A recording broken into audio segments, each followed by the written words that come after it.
Haleluya! Imana ishimwe cyane. Iyo tugeze mu nzu y'Imana tugomba guhumeka kuko twageze ahantu h'uburuhukiro. Tuba twageze ahantu huzuye amahoro. Na casa de Deus é onde encontramos a paz, é onde encontramos a alegria. Tuba twageze ahantu hari ituze. Encontramos um lugar mais tranquilo. Tugomba kuba tuhotse tugeze imbere y'Imana. Sendo assim, temos que nos sentir libertos. Imana ishimwe cyane. Que Deus seja louvado. Ndabaramukije mu izina rya Yesu Kristo. Saúdo-vos em nome de Jesus Cristo. Ndabahobeye mwese. Abraço a todos em nome de Jesus Cristo. Ikiganza mugenzi we. Aperta a mão do seu irmão. Arabashuje. Aperta a mão do seu irmão e saúde-o. Nigeze kubona umuntu uha umukono undi amusuhuza arawanga. Já vi alguém dando a mão para outra pessoa e a outra pessoa negou de apertar a mão. Batera umwako. E disse que isso causa azar. Mwari mwabona umuntu utera umwako yashuje undi. Já viram alguém a dar azar a outra pessoa porque apertou a mão dele? Já viram que mesmo na casa de Deus há pessoas que ainda têm esse tipo de pensamento. E diz, aperta a mão do seu irmão e deseja a bênção do Senhor e simplesmente nega de o fazer. O que é isso na casa de Deus? O que é isso? Quando estamos na casa de Deus, nós somos totalmente diferentes das pessoas de fora. Se a pessoa de fora pensa que o sal e alguém de fora nega de dar boleia a outra pessoa, nós estamos aqui espiritualmente no outro mundo. Somos totalmente diferentes de quem éramos antigamente. Nós somos irmãos. Nós mamamos do mesmo leite. Que Deus abençoe. Façam isso. Aperta a mão do seu irmão e desejam o bem para ele. Que Deus abençoe. Estou feliz no dia de hoje. Mas não sou eu. Mas eu vejo alegria em todos vocês. Vejo a cara de felicidade em todos vocês. E não é por causa de nenhuma outra coisa. Mas é porque estamos no lugar de alegria. Eu também estou aqui feliz por partilhar a palavra de Deus convosco. A palavra que Deus colocou no meu coração. Ou nesses dias.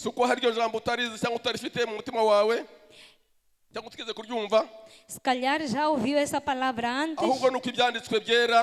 Mas a palavra de Deus sempre acrescenta algo de valor. Tem um valor de nos ensinar, de nos mostrar o caminho e nos colocar em linha. E também nos alimentar para que possamos prosseguir e chegar onde nunca estivemos. Que Deus abençoe a todos. Vamos vigiar para ouvir a palavra de Deus. Não vou levar muito tempo, porque temos tempo suficiente. Mas ao mesmo tempo com limites. Por isso que vamos conversar de uma forma rápida na casa de Deus, para não cansarmos na casa de Deus. Vamos ler a palavra de Deus que encontramos no livro de Gênesis. Gênesis capítulo 12.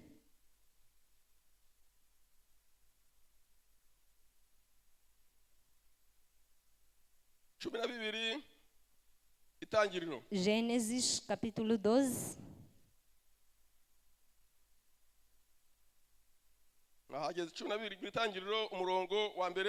Já chegaram no capítulo 12, a partir do versículo 1.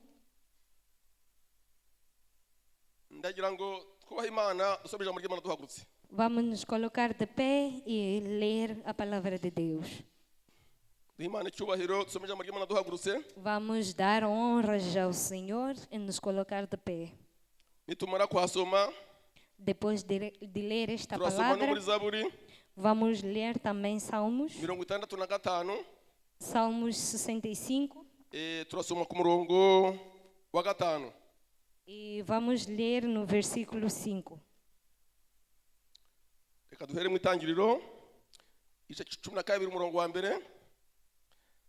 haravuga ngo titire iravuga ngo Uwiteka yohereza Aburahamu i Kanani. Uwiteka ategeka Aburahamu ati va mu gihugu cyanyu usiga umuryango wanyu n'inzu ya so ujye mu gihugu nzakwereka, nzaguhindura ubwoko bukomeye, nzaguha umugisha, nzogeza izina ryawe, uzaba umugisha, kandi nzaha umugisha ukwifuriza umugisha, kandi uzakuvuma nzamuvuma, kandi muri wowe nimo imiryango yose yo mu isi izaherwa umugisha. Amen. Amém. Vamos ler capítulo 12 do Gênesis, a partir do versículo 1. Deus chama Abraão e lhe faz promessas. Ora, o Senhor disse a Abraão: sai da tua terra e da tua parentela e da casa do teu pai, para a terra que eu te mostrarei. E farei-te uma grande nação, abençoarei-te e engrandecerei o teu nome. E tu serás uma bênção. E abençoarei os que te abençoarem, e amaldiçoarei os que te amaldiçoarem. E em ti serão benditas todas as famílias da terra. Amém. Amen. Dusome 35 Zaburi ku murongo wa 5. 35 murongo wa 5 haravuga ngo hahirwa umuntu utoranya. Murongo wa 5 bice 35 Salmos 65 versículo 5. haravuga ngo hahirwa umuntu utoranya ukamwiyegereza kugira ngo agume mu bikari byawe. Tuzahazwa n'ibyiza byo mu nzu yawe, ibyiza byahera ho mu nzu mu rusengero rwawe. Imana idufashe cyane. Salmos 65 capítulo 5. Com coisas tremendas de justiça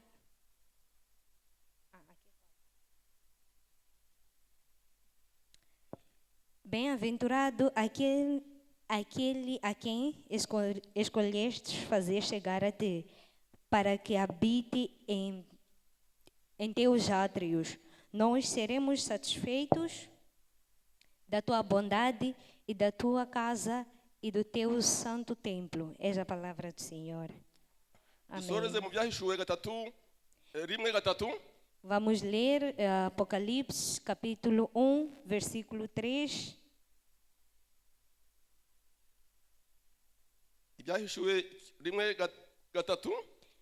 Apocalipse capítulo 1, no versículo 3.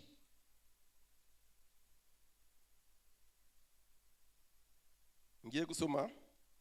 Hahirwa usoma amagambo y'ubuhanuzi, hahirwa n'abayumva bakitondera ibyanditswe muri bwo, kuko igihe kiri bugufiya. Imana iduhe umugisha. Apocalipse capítulo 1, versículo 3. Bem-aventurado aquele que lê e os que ouvem as palavras destas profecias e guardaram as coisas que nele estão escritas, porque o tempo já está próximo. És a palavra de Deus. Amém. Amém. Podem Podem se sentar. Que Deus vos abençoe. Tuganire mu buryo buvunaguye. E vamos ler em poucas palavras. N'amagambo menshi. São muitas palavras. E não podemos falar delas de uma forma detalhada. Mas vamos falar somente uma parte. Uma parte delas que edificou meu coração.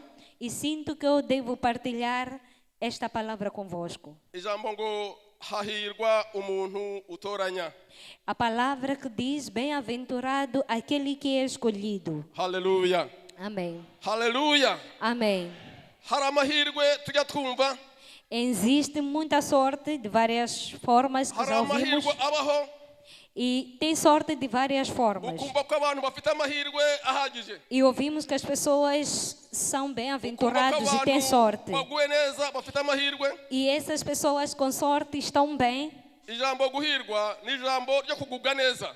Esta palavra bem-aventurado podemos comparar com sorte, em Ukabona outras umuntu palavras. afite ibikenewe byose E vemos que a pessoa tem tudo, cyangwa se afite ikintu runaka, ou a pessoa tem uma certa coisa, bwaba ari ubutunzi, sendo riqueza, bwaba ari urushako, sendo byaba ari abana, filhos, byaba ari ubuzima, imibereho. sendo a forma que esta Ibyo pessoa byose vive. abantu babonamo ko ari amahirwe. Isto tudo, as pessoas veem isso como sorte. Mbese amahirwe E a sorte? ni ikintu kitabonwa na buri muntu wese. A sorte é aquilo que não é achado por qualquer Ni pessoa. ikintu kitabonwa n'umuntu uwo ari we wese ngo agenda akibone, Não é qualquer um que tem sorte. ngo agiye mu isoko agihaha akigure, A sorte não se compra no mercado. cyangwa ngo ugihabwe n'umuntu runaka. A pessoa não é dada por uma Amahirwe certa ni pessoa. ikintu kitakunda kuboneka igihe cyose, A sorte não é achada a qualquer momento. ahubwo ni ikintu ubona bigutunguye, Mas é uma coisa que é achado de graça cyangwa se ukakibona utari ubyiteguye. ou recebe sem que mesmo espere. Ayo niyo disso. mahirwe tujya tubona Esta é a sorte que sempre vemos. yo mu isi. A sorte do mundo. Ayo niyo mahirwe tujya twumva. Esta é a sorte que sempre ouvimos falar. tugatunga agatoki ngo kanaka yarahiriwe. E nós apontamos alguém e dizemos que aquela pessoa Ayo tem mahirwe rero sorte. twebwe tuyita umugisha. E essa sorte nós chamamos de bênção. Ayo mahirwe tuyita umugisha. Esta sorte que o mundo chama de sorte, nós chamamos Ariko de hano bênção. muri Zaburi Mas aqui em Salmos, yashatse gukoresha ijambo ryitwa amahirwe, ele usou a palavra bem-aventurado. ndetse n'aha mu byahishuwe Aqui também em Apocalipse, hakoze ijambo ryitwa amahirwe. usou-se a palavra bem-aventurado. Ariko mu itangiriro aho twasomyeho Mas em Gênesis, ntabwo havuze amahirwe, ahubwo havuze iki? Havuze umugisha. não foi usado a palavra bem-aventurado, mas sim Herekanye a umugisha bênção. ku bantu, Falava da bênção para as pessoas, ku bantu batoranijwe.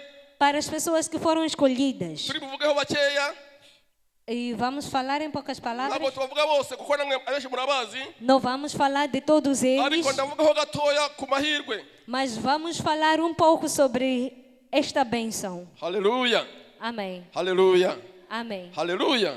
Amém. Nawe urahirwa. Seja Haleluya. Nawe uri bem-aventurado. umunyamahirwe. Você também é Ayo abençoado. mahirwe ndayakubwira E eu falo desta bênção kuko nawe ufite amahirwe uyu munsi. porque eu sei que tens esta bênção também. Gira mugenzi wawe nawe ufite amahirwe uyu munsi. Diga ao seu irmão, tens bênção hoje. Nawe ufite amahirwe ariko umuririmbyi yavuze ngo iyaba wari ubizi, iyaba wabimenyaga. O cantor cantou, disse, se soubesse, Iyaba wari uzi amahirwe ufite, se soubesse a bênção que tens, iyaba wayamenyaga, se soubesse que conhecesse esta wajya ugera mu bênção, nzu y'Imana ukamenya ikikuzanye mu nzu y'Imana, saberia o que te traz na igreja. ukamenya agaciro ko kuza mu nzu y'Imana. Saberias o valor de vir à casa de Deus. Kuza mu nzu y'Imana ni byiza cyane. Vir à casa de Deus é uma grande bênção. Hano mu byahishuweho havuze ngo Aqui no Apocalipse, ngo hahirwa umuntu usoma. e a palavra diz, bem-aventurado aquele que lê. Muzi ko gusoma nabwo ari amahirwe. Sabem que ler também é uma bênção. Ngo hahirwa umuntu usoma Bem-aventurado aquele que lê, agasoma ijambo ry'Imana. lê a palavra de Deus. Ikindi ngo hahirwa umuntu wumva, E também bem-aventurado aquele que ouve. kandi ngo yamara kumva ngo akitondera ijambo yumvishije. E depois de ouvir, fazer aquilo que a palavra que ouviu diz. Ndahamya hano twese dufite amahirwe. Creio que todos nós temos bênção. N'utazi gusoma Mesmo aquele que não sabe akaba ler, adafite amahirwe yo gusoma, mesmo aquela pessoa que não sabe ler, ariko nibura afite amatwi yo kumva. mas pelo menos tem a bênção de ter ouvidos para Kuba ouvir. ufite ayo matwi nabwo ni amahirwe. É a bênção porque tens orelhas, tem Niko ouvidos para Yohana ouvir. yanditse hano mu byahishuwe, E é assim que foi escrito em Apocalipse, kugira ngo umuntu wese abashe kubona ikimukwiriye. para que cada um possa ter aquilo que é devido. Abasomyi nabo bafite amahirwe yo gusoma bakamenya icyo umwuka wera ashaka kuvuga. Os que leem e conseguem perceber aquilo que o Espírito Santo diz. Utazi Aquele que não sabe ler, aquele que não sabe ler tem ouvidos para ouvir. Consegue ouvir aquilo que o Espírito Santo diz. Que Deus abençoe os que têm ouvidos para ouvir. Que Deus abençoe os que têm ouvidos para ouvir. Que Deus abençoe os que lê. Porque não serão surpreendidos.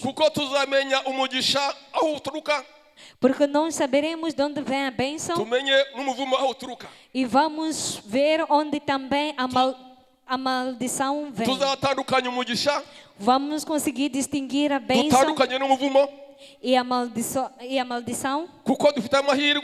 Porque nós temos oportunidade de ler. Porque temos a oportunidade de ouvir. Que Deus abençoe.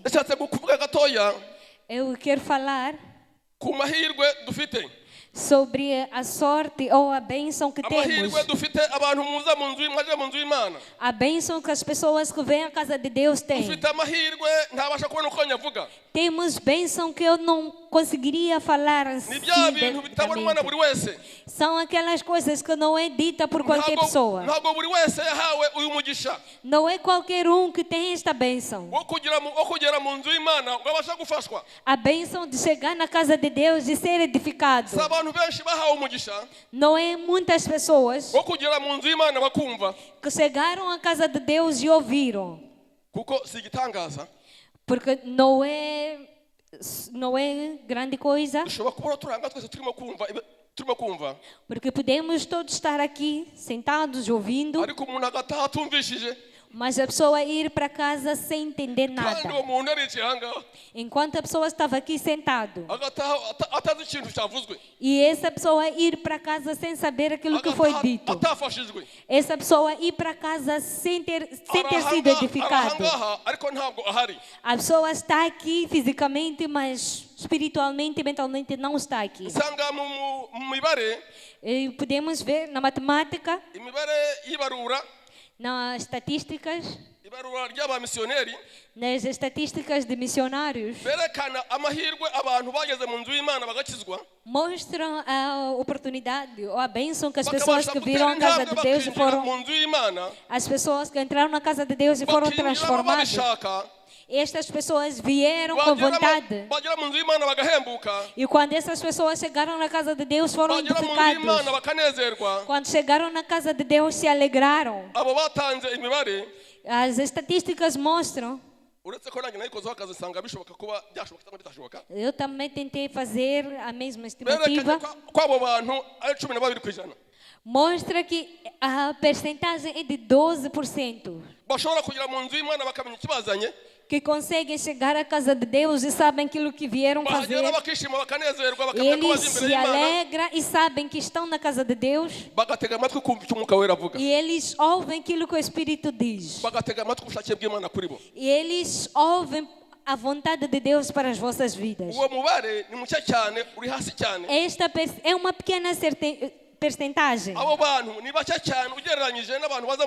São poucas pessoas comparando com as pessoas que vêm à igreja. Também mostram as estatísticas de 22%, que 21%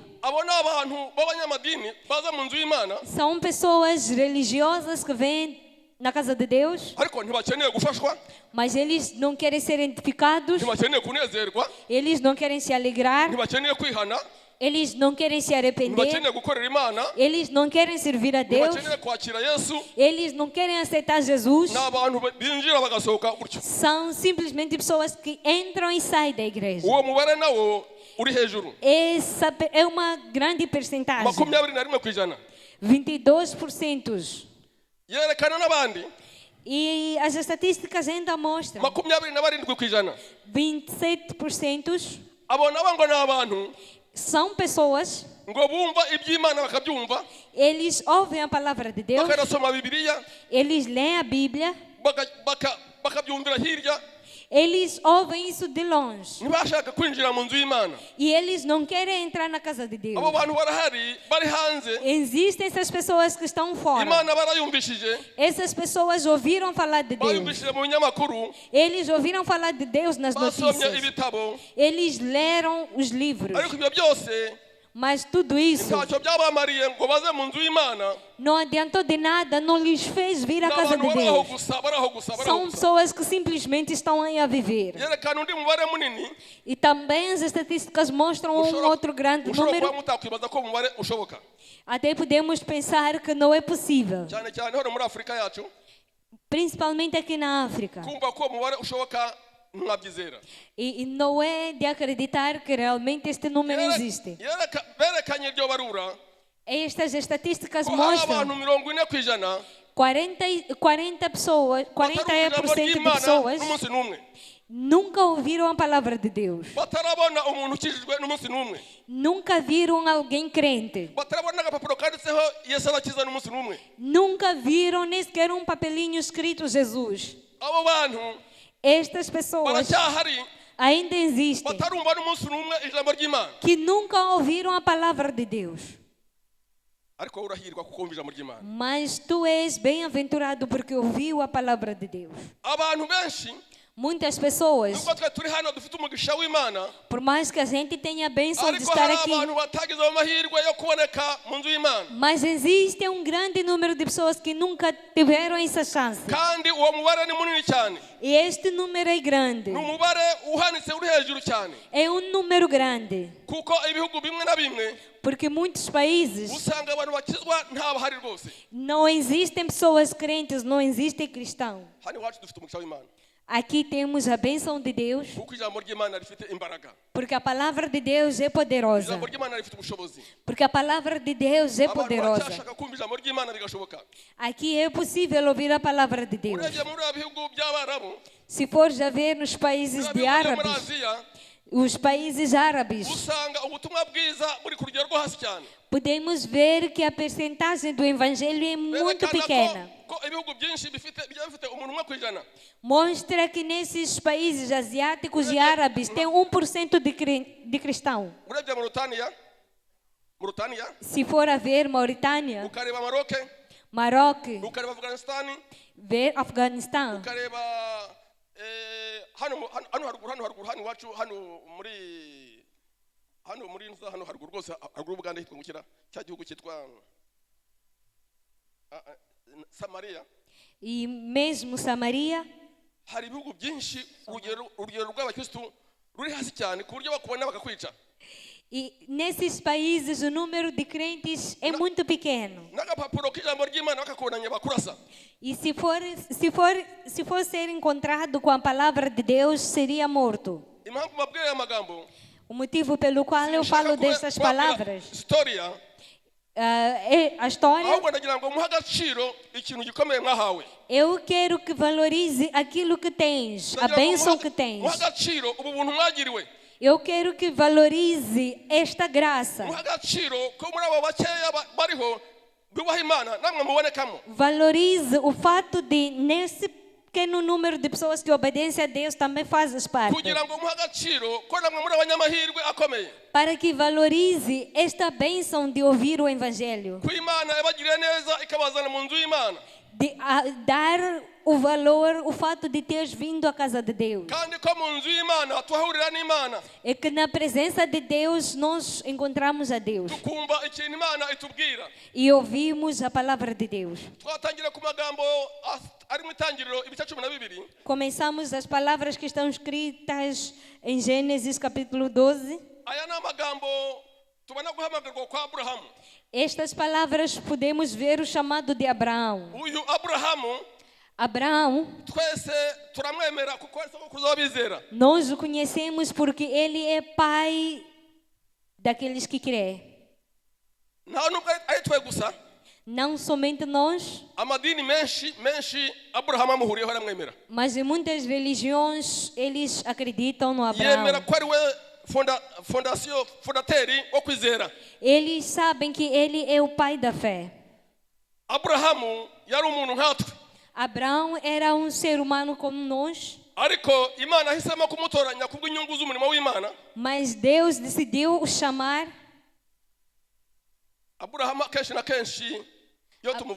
Abraão. Muitas das vezes, quando falamos dele, queremos mostrar a fé. Quando falamos de Abraão, logo se prepara para ouvir sobre a fé.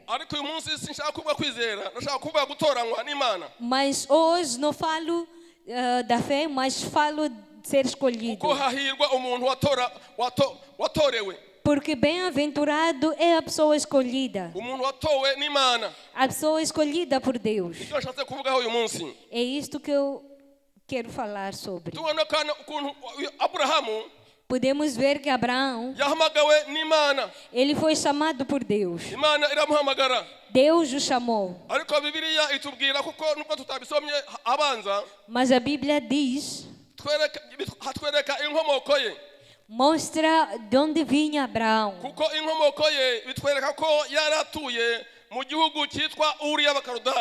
As origens dele, ele vinha de Uri, dos Caldeus. Esta terra chamada Uri, era um país poderoso. Era um país com uma grande história. Naquela época era um país poderoso. E ficou assim por muito tempo. Porque este país, a origem de Abraão, mudou-se de nome. Primeiro foi chamado Babel, depois foi chamado de Babilônia.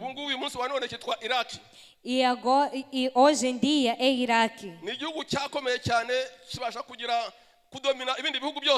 Foi um país que dominava muitos outros países. Era um país poderoso. Era um país com muita riqueza. Era um país com grande exército. E também era um grande país com deuses. Tinham muitos deuses. Esses deuses também fazem, operam. Os deuses também, demônios, operam. Podemos pensar que esses deuses não fazem nada, mas se não tiver Jesus Cristo, podem te matar. Este homem Abraão, o nome do pai era Tera. Nasceu neste país. E este homem era um homem rico. Porque ele era artista. Ele era artista. Ele fazia os deuses.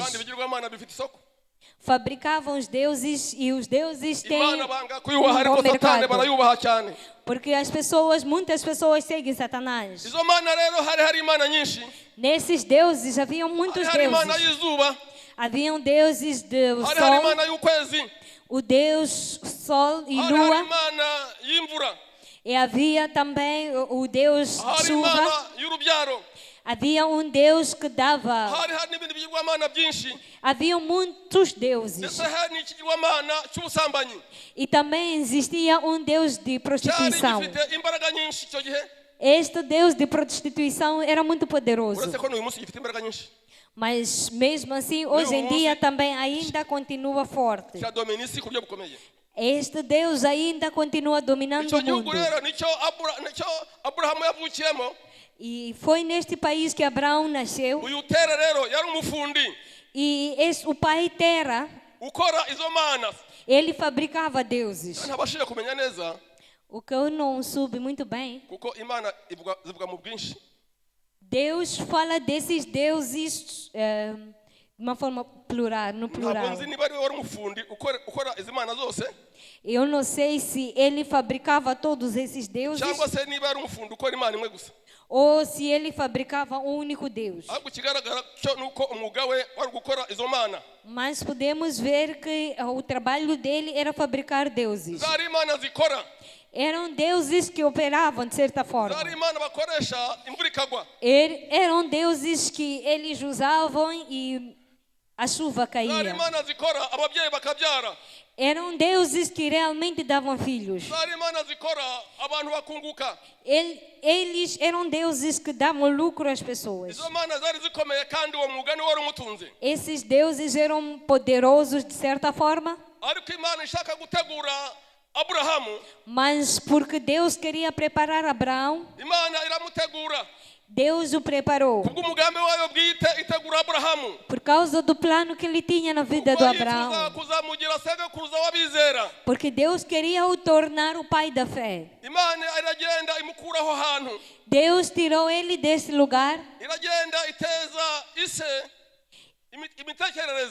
E Deus mudou a mente do pai. O pai pensou,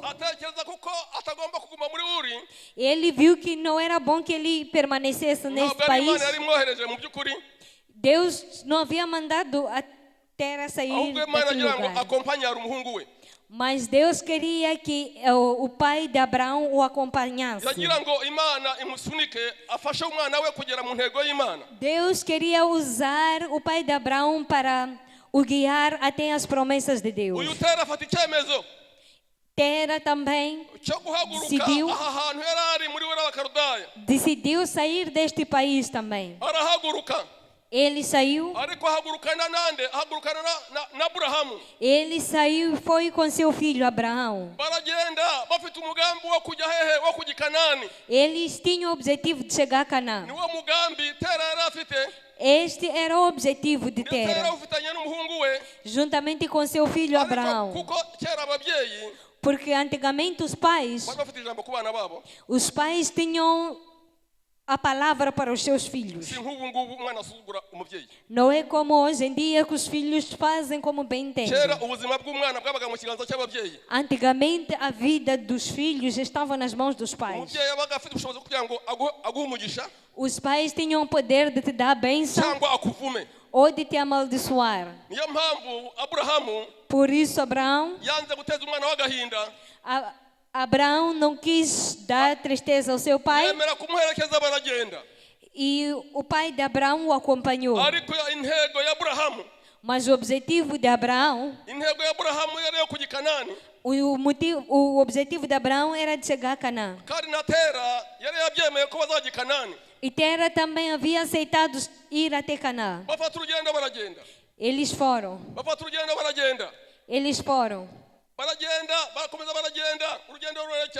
Eles tiveram uma grande caminhada. E quando chegaram no lugar chamado Irá,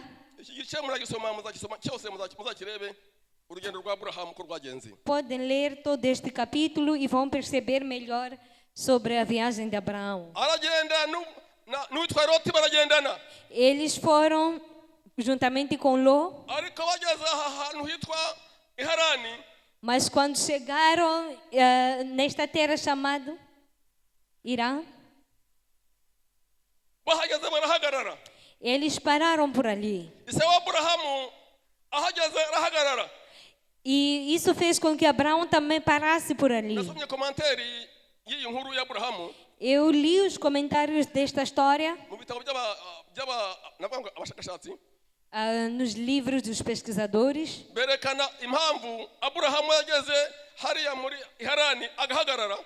Eles dizem que o motivo pelo qual Abraão parou no Irã, que pararam por ali juntamente com seu pai. Pararam porque Tera era vendedor, era comerciante. Tera era comerciante. E o que ele fazia em Ur não deixou, continuou fazendo o mesmo trabalho. Ele não deixou esse tipo de trabalho. Ele tirou seus deuses em Ur. E chegando na Irã também, quando ele olhou aquela terra, ele viu que era um bom lugar para fazer o comércio. É do mesmo jeito que nós também podemos analisar e ver que este lugar é um bom lugar e vou conseguir vender muito bem. Porque a qualquer momento pode ter clientes. Quando Terra chegou na Irã, ele gostou do lugar. Porque neste lugar, Irã era um lugar, um centro de comércio de 3 países. Havia uma estrada que levava à Síria. E tinha uma estrada que levava a Babilônia. E havia também uma outra estrada que chegava na Síria. E todas essas estradas se encontravam na terra de Irã. E Terra, quando chegou naquele lugar, disse: eu não vou sair daqui. Eu não vou sair daqui porque aqui tem dinheiro. Aqui tem dinheiro. E se eu for a fabricar deuses aqui, as pessoas vão comprar. Porque passam muitos estrangeiros aqui. E a caminhada para Canaã, ele parou por aí mesmo. Ele permaneceu na Irã. Ele começou a vender novamente. Ele queria riquezas. Aqui a história mostra que permaneceu por 9 anos. Durante 9 anos. 9 anos enquanto o objetivo era chegar a Canaã. Mas o objetivo de chegar a Canaã, a promessa era para Abraão. Não era para o seu pai Tera. Mas Deus usou seu pai Tera para que acompanhasse um pouco Abraão, para que possa o conduzir na vontade de Deus. Aleluia. Amém. Aleluia. Amém. Aleluia. Amém. Porque hari ibintu byinshi muitas coisas Imana igi gukorera Deus faz kugira ngo igusunike ugere mu bushake bw'Imana. Para te acompanhar ou para te empurrar na vontade de Deus.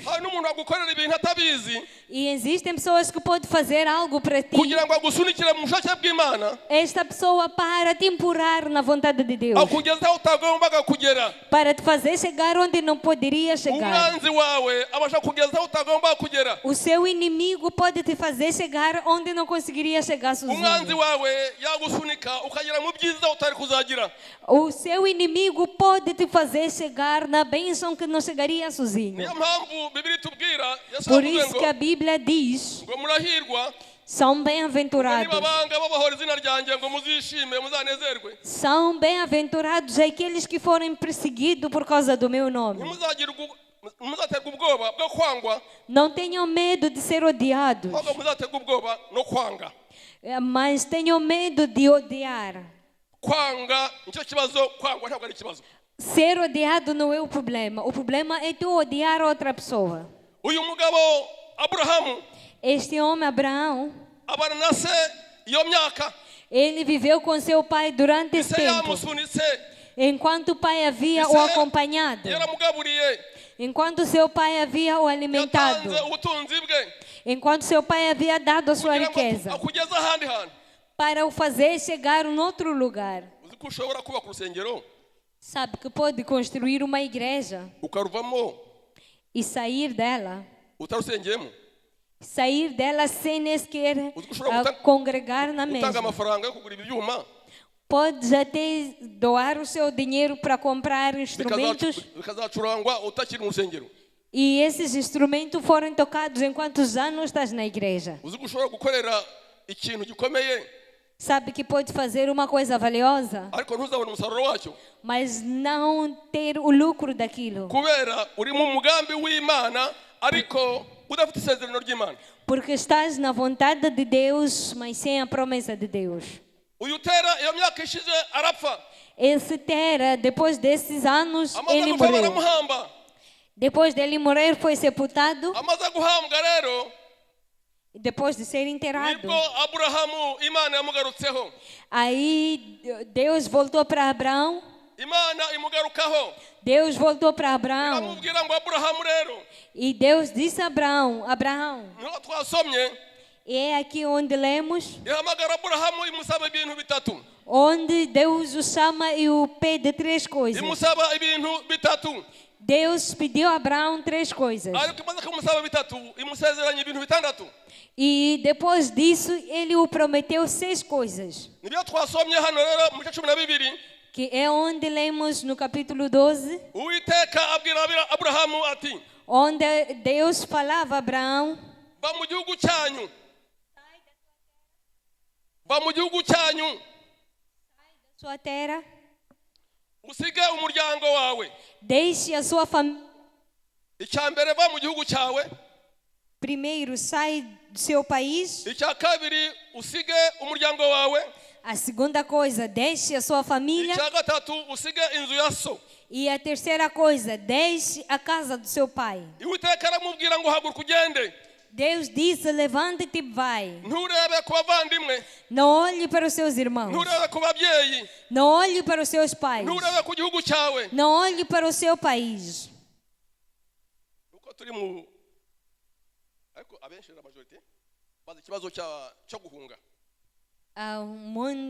Muitas pessoas têm um problema de fugir. Talvez a nova geração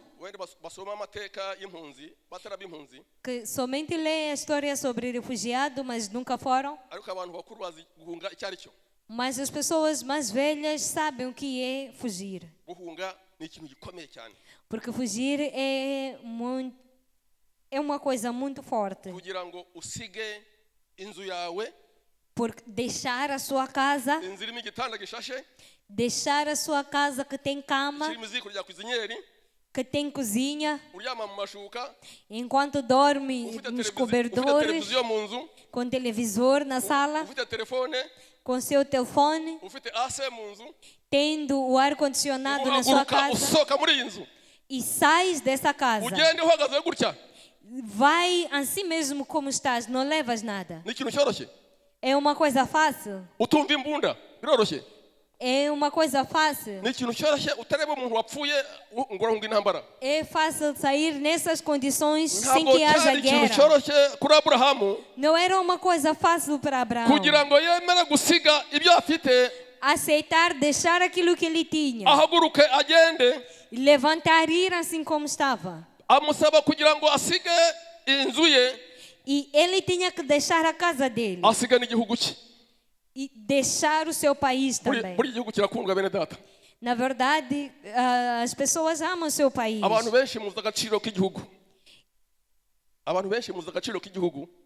Sei muito bem que todos nós conhecemos o valor do país. O não ter país, nenhum país, é muito doloroso. Mas Abraão aceitou e ouviu a vontade de Deus. Ele obedeceu à vontade de Deus. Ele aceitou deixar o seu país. Ele aceitou deixar a sua casa. Ele aceitou deixar a sua família. E Deus disse a Abraão: vai para a terra que eu irei te mostrar. Ele não falou do país exato, Moçambique, nem África do Sul, ou dizer América. Ele disse simplesmente vai. Não me pergunte para onde vai, simplesmente vai. Mas eu irei te mostrar. Abraão aceitou e obedeceu à vontade de Deus. Abraão ouviu a Deus. E ele creu em Deus. Porque ele tinha que obedecer à vontade de Deus. Ele ouviu aquilo que era a vontade de Deus para a vida dele. Ele ouviu a voz de Deus e obedeceu. E depois disso, Deus prometeu 3 coisas. E ele disse a Abraão: se aceitar sair da tua terra, ele prometeu 6 coisas. E Deus disse: eu te tornarei um povo poderoso. Te tornarei um povo poderoso. Assim como estás, não é assim que vais permanecer. Assim que não tens filhos. Abraão saiu de Harã com 75 anos. Enquanto tinha esposa. Mas era antes de ter filhos. Mas Deus prometeu tornar um povo. Não era lógico que uma pessoa que nem sequer tem filhos possa se tornar um povo.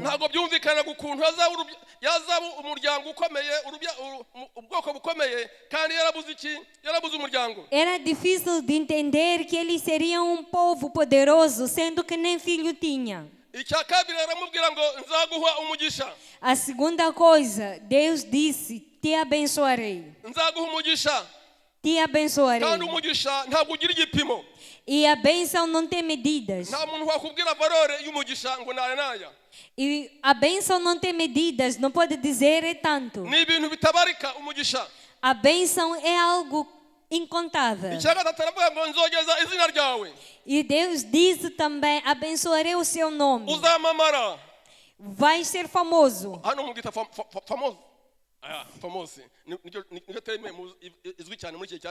Este é o termo mais conhecido, ser famoso. Serás famoso. Será conhecido por todos. Todos vão falar de ti. Os homens falarão de ti. As mães falarão de ti. Será conhecido por todo mundo. Será uma pessoa conhecida por todas as pessoas. E a quarta coisa, Deus disse: eu abençoarei os que te abençoarem.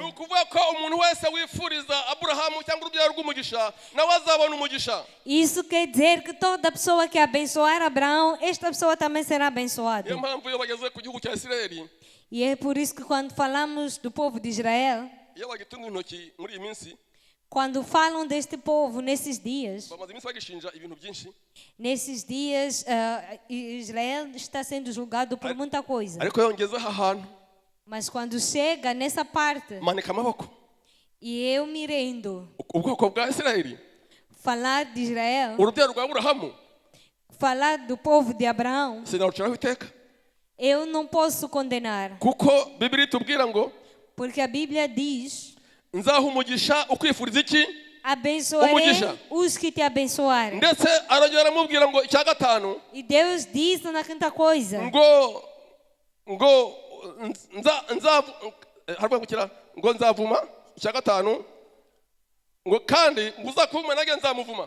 e Deus diz também: aqueles que te amaldiçoarem, eu os amaldiçoarei também.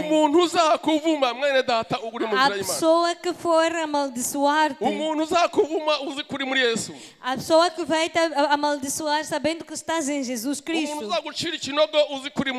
a pessoa que vai tramar contra ti estando em Deus, a pessoa que vai estar contra ti estando em Jesus, a pessoa que vai mentir para ti sendo filho de Deus, não amaldiçoe ele. Somente Deus que irá o amaldiçoar. A palavra de Deus diz que Deus vai o amaldiçoar. Os que te amaldiçoarem, eu, Deus, o amaldiçoarei. Irmãos, não amaldiçoe ninguém. Não amaldiçoe os que te fazem mal. Não falem mal dos que falam mal de vocês.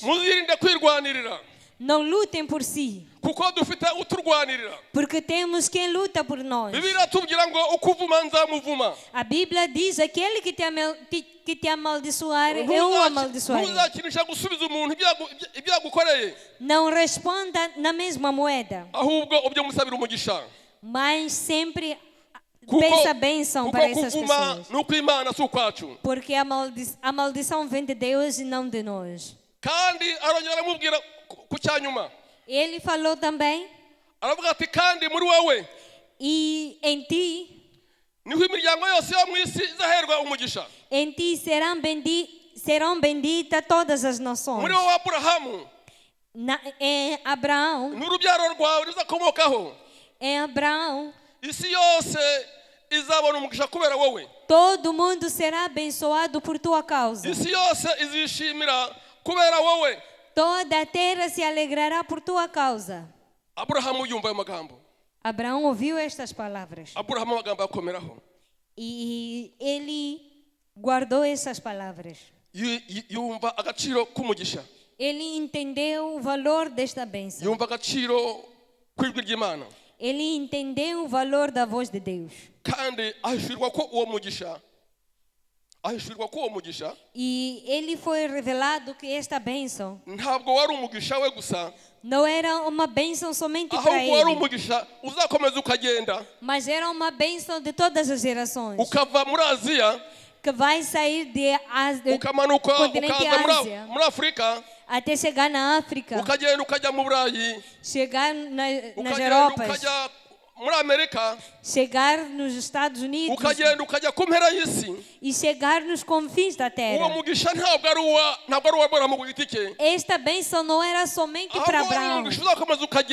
Mas era uma bênção que ia seguir. Era uma bênção que ia seguir para o mundo inteiro. Por isso que esta bênção desceu e chegou a ti também. Aleluia. Amém. Aleluia. Amém. Esta bênção desceu. Esta bênção desceu para nós também. Esta bênção saiu de Jerusalém. E esta bênção chegou em Samaria. Esta bênção chegou até em Judeia. E esta bênção, a Bíblia diz que deve chegar até os confins da terra. Por isso que nós nos encontramos porque existem pessoas que obedeceram a Deus. Existem pessoas que decidiram obedecer a Deus. Mas em Canaã, onde Abraão ia, pensam que em Canaã estava como? Em Canaã ntabwo hari ibintu bikomeye kuruta ibyari biri muri Uri y'Abakaldaia. Em Canaã não haviam grandes coisas como no país de Abraão. Em Canaã hari ibigirwamana. Em Canaã também tinha deuses. Aho yarabwiwe kujya. Onde ele ia. Naho ntabwo hari ahantu heza. Não era um lugar maravilhoso. Hari abantu batari beza. Existiam pessoas maus. Hari abantu bitwa ubwoko bw'Abafirizi. Havia lá um povo. Abafirizi. E este povo de Finéias era um povo. Haviam povos poderosos. E esses povos também adoravam deuses. Ele não saía de uma beleza para outra. Mas onde ele ia também haviam grandes problemas. Porque havia grandes problemas de deuses. Eram muitos problemas para poder chegar em Canaã. Porque ele passou por muitas coisas. Saindo de Harã até Canaã, ele teve que passar por deserto. Ele teve que atravessar o deserto. Ele continuou. Ele não foi de uma forma fácil como hoje em dia, subir um avião ou usar um carro.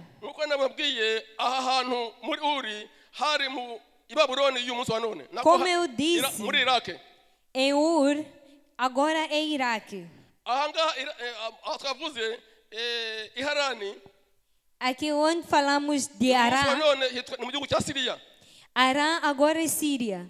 none baze kugira ngo uve muri Siriya uzagere i Yerusalemu mu mujyi mukuru wa Israeli rw'urugendo rukomeye cyane. Imagina então sair da Rússia para Jerusalém atual. Nta modoka, Sem carro, nta gare, sem nem bicicleta, yagendaga n'amaguru, ele andava a pé. yacaga ahantu hatari amazi, Ele nta mazi yabaga mu butayu, não havia água no deserto. yaciye mu bikomeye byinshi kugira ngo agere ku mugambi Imana imushakaho. Ele passou por muitas dificuldades para poder chegar a Canaã. Niyo mpamvu nakubwira ngo iyo uri mu mugambi w'Imana Por isso que dizem que quando estás no centro da vontade ubasha de kubona Deus, ibikomeye pode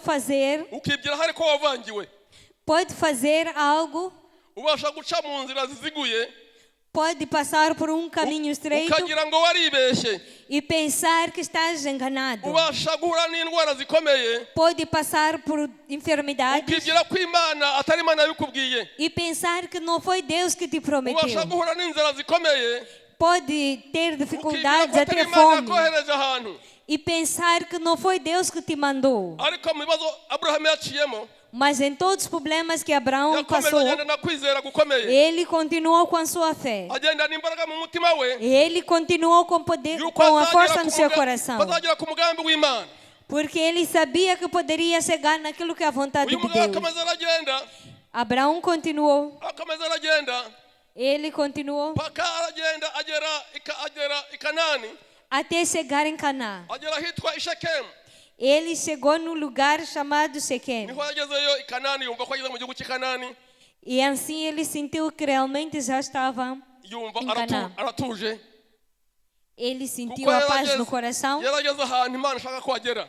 porque ele chegou onde Deus queria que ele chegasse. Arakomeza aragenda Ele continuou, agera ahantu hitwa i Beteli. ele chegou no lugar chamado Betel. Ahageze aravuga ati aha hantu Quando ele chegou em Betel, ahamara umwaka, ele ficou por um ano. aravuga ati aha hantu sinshobora kuhava.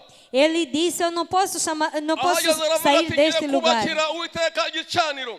Ele construiu um altar para Deus naquele lugar. Aragenda yubakira Imana, Ele construiu um amaze altar. kubakira Imana Ele construiu um altar. atamba igitambo E ele ofereceu sacrifícios a Deus. kuko Uwiteka amugiriye neza, bene data. Porque Deus foi bondoso com ele. Nagira ngo nkubwire rero, E eu quero te dizer, igihe Imana igushaka igukeneye, quando Deus quer, ntuzarebe ku bintu, não olhe para outras coisas, ntuzarebe ku bantu, não olhe para as pessoas, ntuzarebe ku gihugu, não olhe para o país, ntuzarebe ku muryango, não olhe para a família, ntuzarebe ku nshuti. não olhe para os seus amigos. Hari igihe inshuti mbi Porque às vezes Ikuyobyinzira. existem mãos, amigos, ikakwereka kuko inzira urimo atari inzira y'ukuri. e esses amigos, mãos, começam a te mostrar que o caminho que estás não é o caminho certo. Ariko nagira ngo nkubwire kuko Mas eu quero te dizer, Imana yakubwiye cyagiye ikaguhagurutsa, porque Deus te chamou, niyo n'uyu munsi mukiri kumwe. Ele é o mesmo Deus que está consigo hoje. Ntabwo rero ibyo ucamo bikugoye, O que passas hoje ntabwo bivuguruza ko Imana yakuvanyeho amaboko, não quer dizer que Deus te abandonou, ahubwo Imana iracyakomeje gukorana nawe. mas Deus ainda opera em ti. Imana iracyakomeje gukorana nawe. Deus ainda opera em ti Niba consigo. Imana yaraguhamagaye Deus te chamou ikagushyira mu nzu y'Imana, e te colocou em sua casa. uyu munsi ikaba yakuzanye, E hoje te trouxe até aqui. ukaba uzi ko hari amamiliyoni menshi atemera kuza mu nzu y'Imana. E sabes que existem milhões de pessoas que não aceitam vir à casa de Deus. Nuko Imana igushaka, É porque Deus te quer. nuko Imana igukeneye, Deus te quer. nuko Imana ikeneye ubugingo bwawe, Porque Deus quer a sua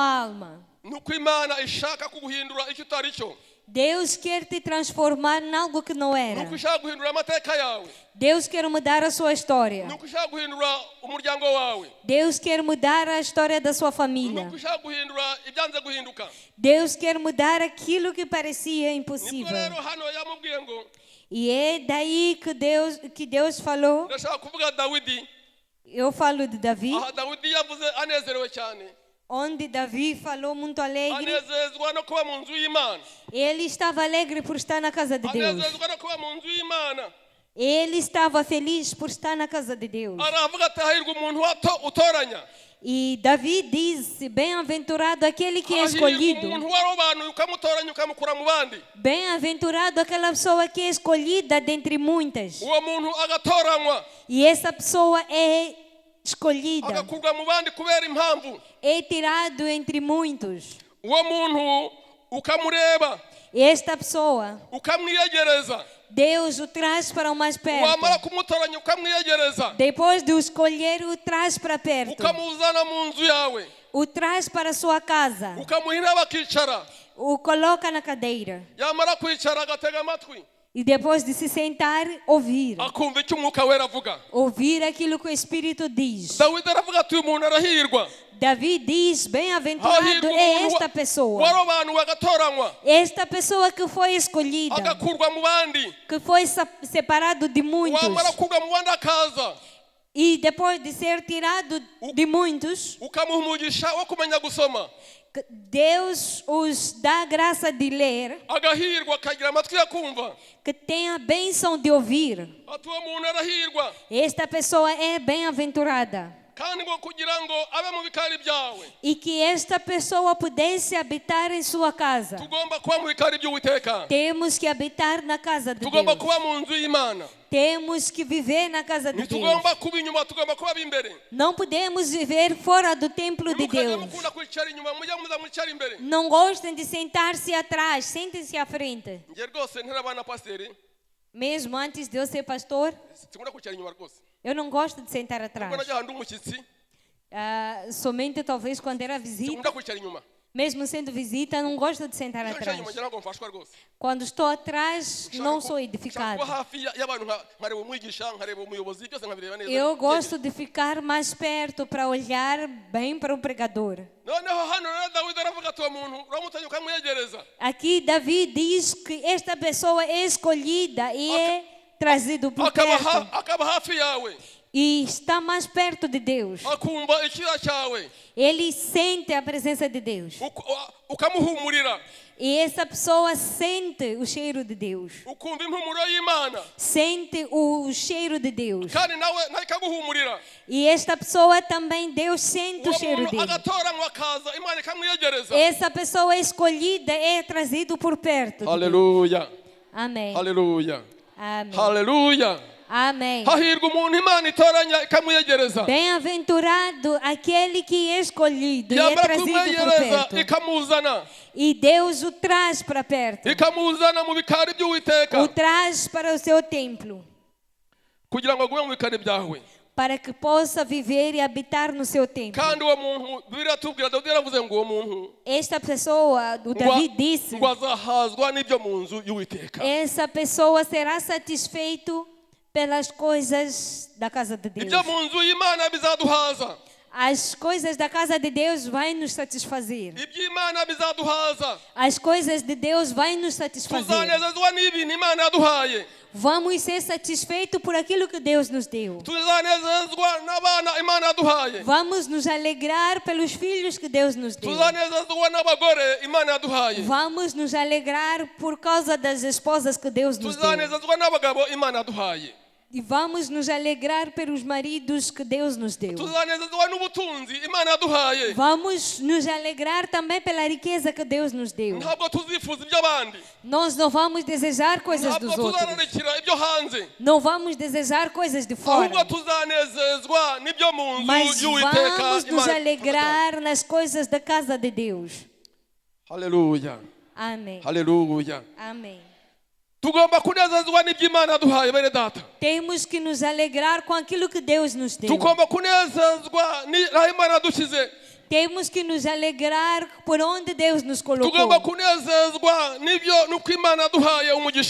Temos que nos alegrar pela bênção que Deus nos deu.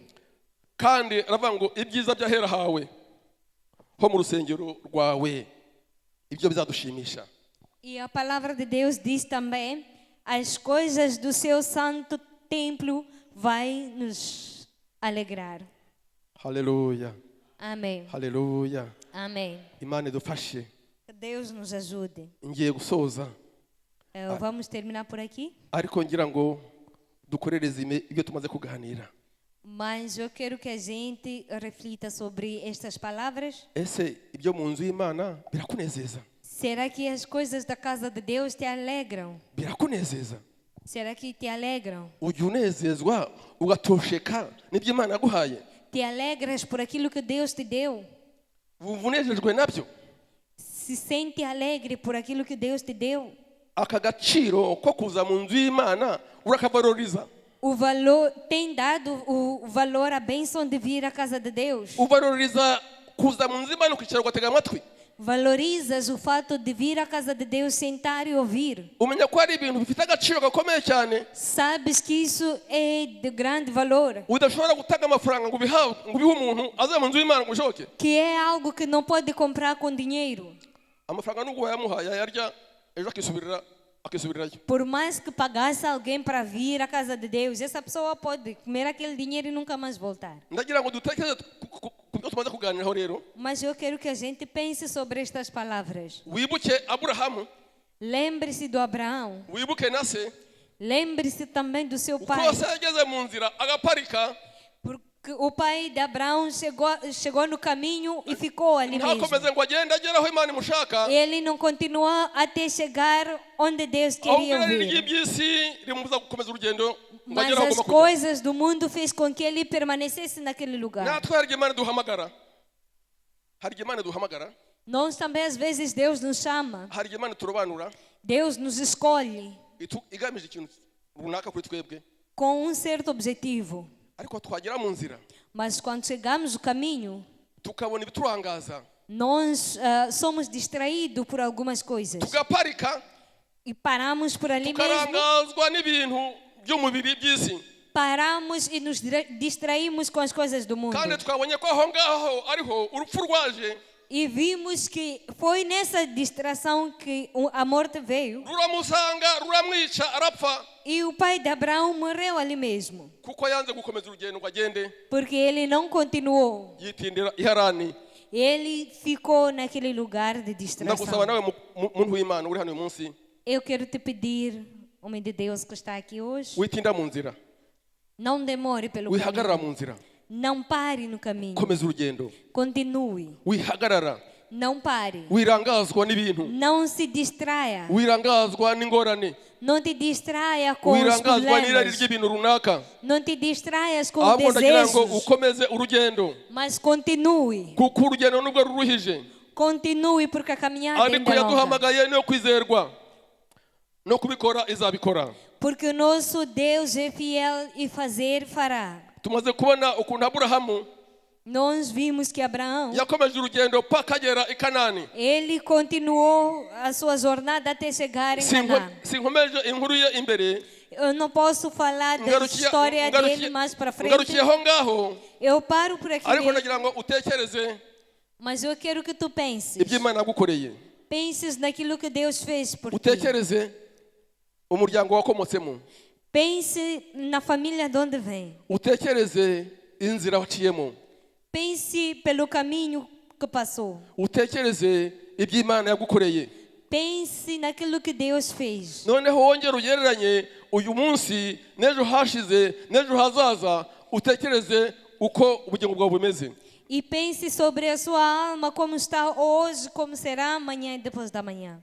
kugira ngo nkwifurize guhazwa n'ibyo mu nzu y'Imana. Para que eu possa desejar ser satisfeito com as coisas da casa de Deus. Iyo tugeze mu nzu y'Imana, Porque quando estamos na casa de hari igihe Deus, ubona abantu banezejwe no kuba mu nzu y'Imana, podemos ver que as pessoas ficam felizes ukabona na casa umuntu de Deus. anezejwe no kuririmba indirimbo ari mu nzu y'Imana, Podemos ver que a pessoa se alegra em cantar. ukabona umuntu afite ishimwe ryo kumva ijambo ry'Imana, Pode ver que alguém está feliz por ouvir a palavra de Deus. ariko ukabona hari abandi usa Mas- n'uha ijambo ry'Imana Vês que outras pessoas nko gufata umwana ukamusuka umuti, que recebem a palavra de Deus comparando com quando dás um remédio a uma criança. kurya upfuka umwana amazuru ngo miramira, Quando pegas o nariz de uma criança para poder dar remédio à força. ugasanga nta buryohe bw'ijambo ry'Imana dufite. Vês que essas pessoas não sentem o sabor da palavra de Ndagira ngo Deus. dusenge Imana, Vamos orar a Deus Imana idufashe para que Deus possa nos kugira ngo capacitar, twemere kuyoborwa n'Imana, para que possamos ser guiados por kuko Deus. twaratoranijwe Se formos escolhidos, twararobanuwe fomos escolhidos kugira ngo tube mu bikari by'Uwiteka para podermos habitar no templo de Deus kandi duhazwe n'ibyo mu nzu y'Imana. e sermos satisfeitos por aquilo Ndagira ngo que é de Deus. mbasabe tujye hejuru dusenge Imana Eu vou pedir para que nos coloquemos de pé mu byo twavuze byose. em tudo que falamos. Ndahamya kuko ari ibyanditswe byiza byometswe n'Imana. Eu creio que são palavras que foram inspiradas por Deus. Ahari wabafashemo icyifuzo cyawe, Se calhar, a partir desta palavra surgiu um desejo no seu waba coração. uhagaze mu nzira utaragera aho ugomba kujya, Se calhar parou pelo caminho antes de chegar no waba seu destino. waribagiwe urugendo rwawe, Se calhar esqueceu daquilo que é a sua jornada. waba waribagiwe impamvu watoranijwe, Se calhar esqueceu-se do motivo pelo qual waba foi waribagiwe chamado. umuhamagaro wawe, Se calhar esqueceu do seu chamado. kandi Imana iracyagukeneye. Mas Deus ainda precisa de ti. Iragira ngo ukomeze paka ugere i Kanani, Deus quer que continue até Canaã. kuko i Kanani Porque em Canaã, amasezerano yawe yose ntuzayabonera. todas as promessas serão cumpridas. Nakushobora kuyabonera i Harani utaragera i Kanani. Essas promessas não vão se cumprir em Niyo Arã. mpamvu nakubwira ngo ntucike intege. Por isso que eu te digo, não desanime. Ibyo utaboneye i Harani uzabibonera i Kanani. Aquilo que não recebeu em Arã, vai receber em Canaã. Imana iduhe umugisha cyane. Que Deus nos Imana abençoe. idufashe. Que Deus nos Ubwo ajude. tuvuze Em tudo que nta kintu falamos, twagufasha gusenga Imana uyu munsi wa none. deseja, sente na necessidade de receber ajuda em oração. Kuko Yohana Porque João mu gice cya mbere capítulo 1, ari cya mbere João havuga capítulo 1. inkuru ya Yohana avuga inkuru ya Yesu. João fala sobre a história de Jesus. Aravuga ati ndi ijwi ry'urangurura mu butayu João disse: Eu sou a voz do que ngo clama no nimutunganye deserto, inzira z'Uwiteka mugorore inzira ze. para que possam preparar o caminho. Bikeneye kugira ngo dutunganye inzira zacu, Nós precisamos preparar o caminho. dutunganye iby'urugendo rwacu, Precisamos preparar o nosso caminho, kugira ngo ibyagoramye Imana ibigorore, para que aquilo que está torto Deus possa alinhar. kugira ngo ibyaguciye intege wongere ubone imbaraga, Aquilo que nos fez desanimar, possamos ter força. ibyahuriyemo nabyo mu nzira byagukamuye amavuta Imana ibasha kongera kugarukaho, Aquilo que encontrou pelo caminho e tirou-te a unção, kuko Imana iragukeneye. Deus precisa de ti. Ntabwo ari wowe gusa, Não só ahubwo n'abazagukomokaho, você, mas abazagukomokaho. todas as gerações que Imana iyo virão de ti. ikurebye ikubonamo ikintu kinini cyane, Quando Deus olha para ti, não ikubonamo olha para ti no singular, ikubonamo ikintu kigari kizagera kure. Deus vê algo grande. Ariko uhagaze i Kanani wagomba Mas gukomeza se urugendo. parar em Ará,